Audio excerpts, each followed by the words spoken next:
உங்களோட சப்போர்ட் யாருக்கு 2026? DMK. DMK. சிம்பிளா ஏன்? ஏதோ ரீசன் இருக்கா?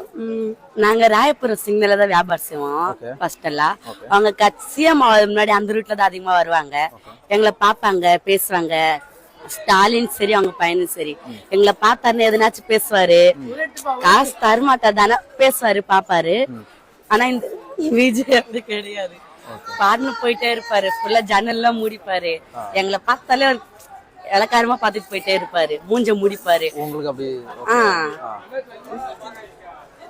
அதனால நாங்க டிஎம்கே தான் சப்போர்ட் பண்ணோம். டிஎம்கே. ஆனா இப்போ 2026 சட்டமன்ற தேர்தல்ல நீங்க வந்து யாருக்கு உங்களோட பங்களிப்பா தரப்போறீங்க? என்னுடைய பங்களிப்பு விஜய்க்கு தான். எந்த மாற்றமும் இல்ல.